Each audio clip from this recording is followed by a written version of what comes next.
just learned that Rwanda, you know all about Rwanda, and the Congo will be doing a peace settlement, probably coming in on Monday or Tuesday. We're going to be signing it up, and we've stopped a very vicious war.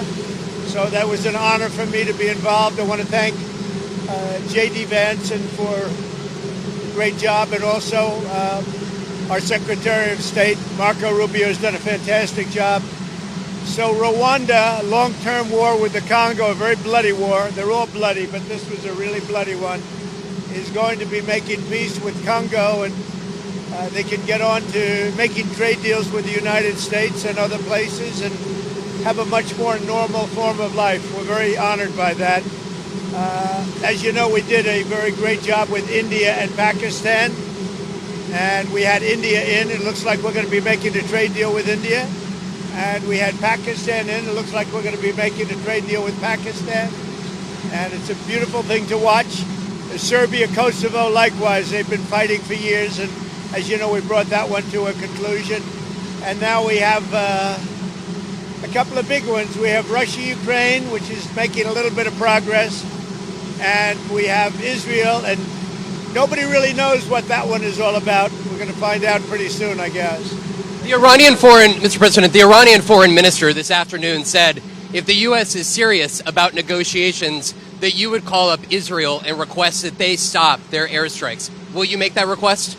Well, I think it's very hard to make that request right now. If somebody's winning, it's a little bit harder to do than if somebody's losing.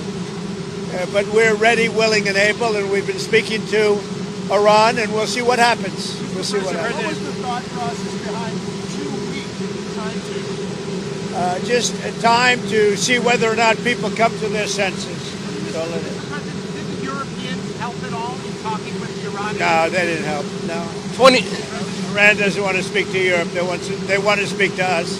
Europe is not going to be able to help in this one. 20 years ago, you were skeptical of a Republican administration that attacked a Middle East country on the idea of questionable intelligence of weapons of mass destruction. How is this moment different with Iran? Well, there were no weapons of mass destruction. I never thought there were. And that was somewhat pre-nuclear. You know, there was a nuclear age, but nothing like it is today. And it looked like I'm right about the material that they've gathered already. It's a tremendous amount of material. And I think within a matter of weeks, or certainly within a matter of months, they're going to be able to have a nuclear weapon. We can't let that happen. I was very much opposed to Iraq. I said it loud and clear, but I was a civilian, but I guess I got a lot of publicity. But I was very much opposed to the Iraq war.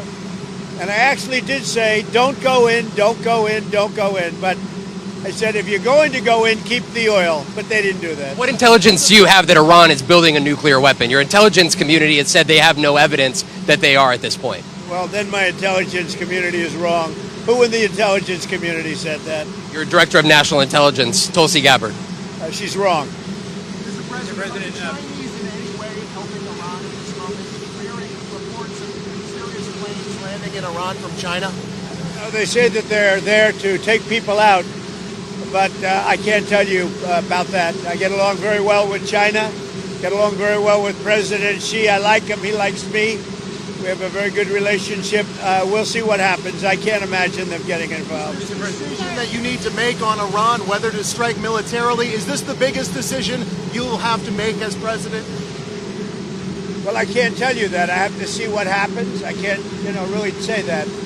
It depends what the decision is.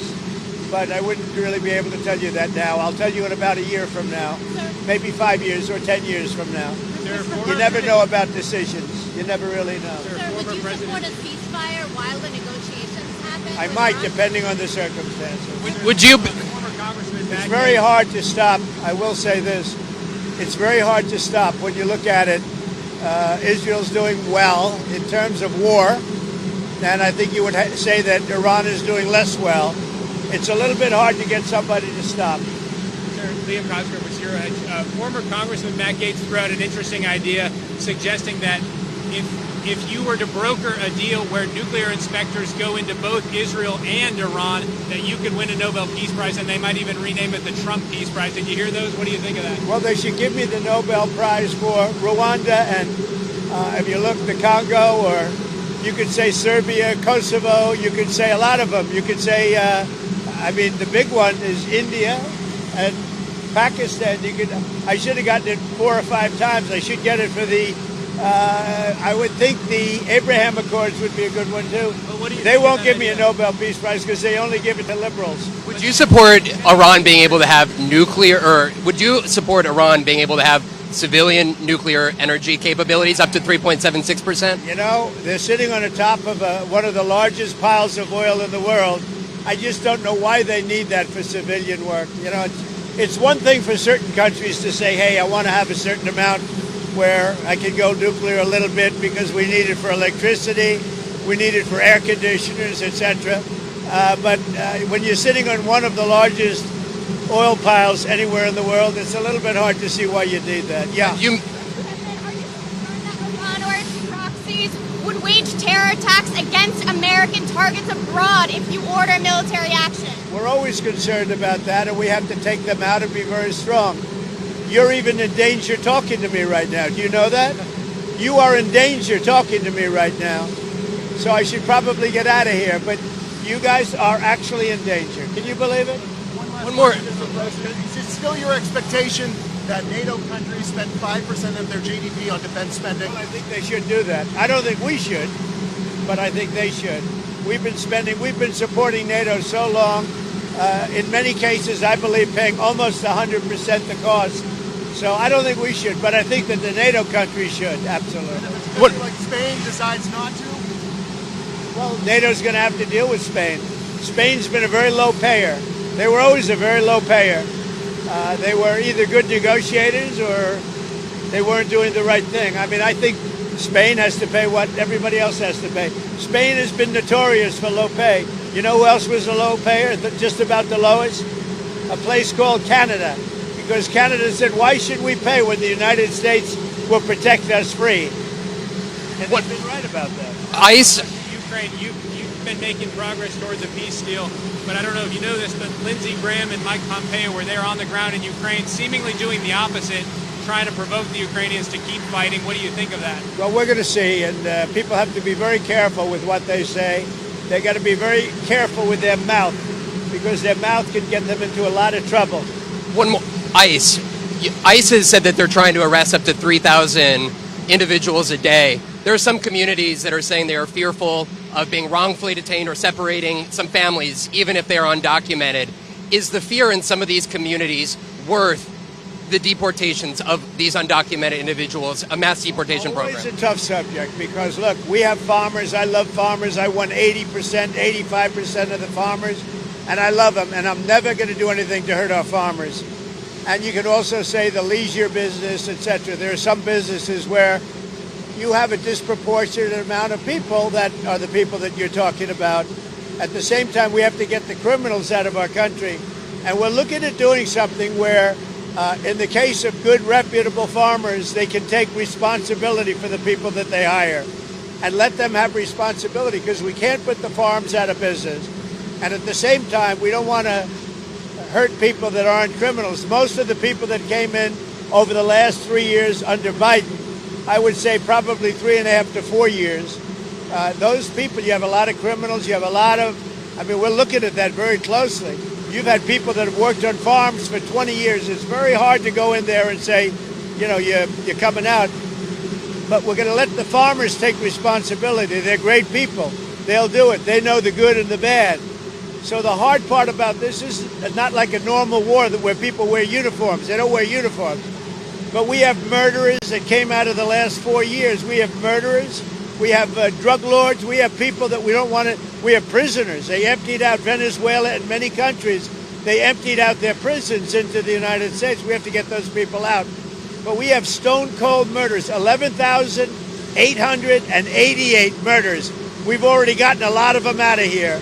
But we don't want them, so we have to be careful. But I never want to hurt our farmers. Our farmers are great people.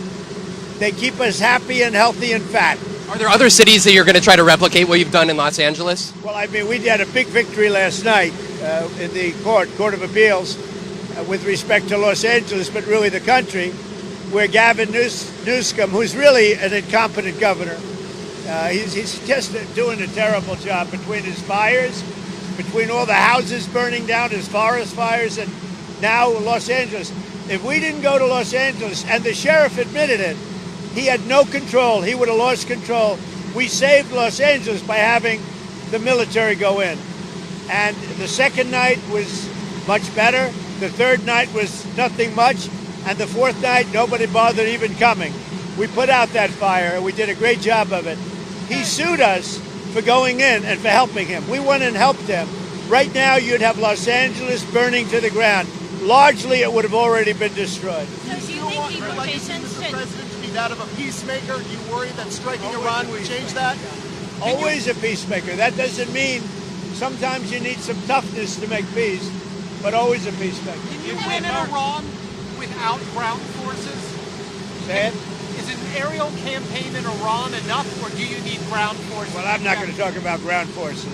The last thing you want to do is ground forces. Does Iran have 2 weeks, or could you strike before that? Are you essentially giving them a 2-week timeline? I'm giving them a period of time. We're going to see what that period of time is, but I'm giving them a period of time, and I would say 2 weeks would be the maximum. Mr. President, do you think deportations should focus on criminals or all people who are here illegally? Should start focusing on criminals, and that's what we've been focused on. Very bad criminals, dangerous criminals. But Stephen Miller said to go out and arrest every person who's here illegally. He's told ICE to arrest everyone who's here illegally. Do you agree with Stephen that? and I have a very good understanding. He's a terrific person. We have a great understanding. Mr. President, if there is an attack on U.S. assets, will you promise to conduct a full investigation and make it transparent with the American people before blaming Iran for such an attack? Well, if there's an attack, we'll know almost immediately with modern equipment who made the attack, and those people will be very, very unhappy. Prime Minister... And I want to get you people out of danger. You're in danger standing with me. One more. Prime Minister Netanyahu said that they had the capacity to take out all of Iran's nuclear facilities. So what role would the U.S. be able to play, and why would they, if Israel says that they have all of the abilities, their own military? I'm not sure he said that, but they really have a very limited capacity. They could break through a little section, but they can't go down very deep. They don't have that capacity, and we'll have to see what happens. Maybe it won't be necessary. Maybe it won't be necessary. Would you like to see Congress pass a bill that bans child transgender surgeries? Well, I know they're talking about it, aren't they? Huh? We're going to have to see how it comes to me in what form. Certainly, it's been something I've been talking about also. Okay? Thank you. Thank you, Mr. President. Appreciate it. Thank you, everybody. Thank you.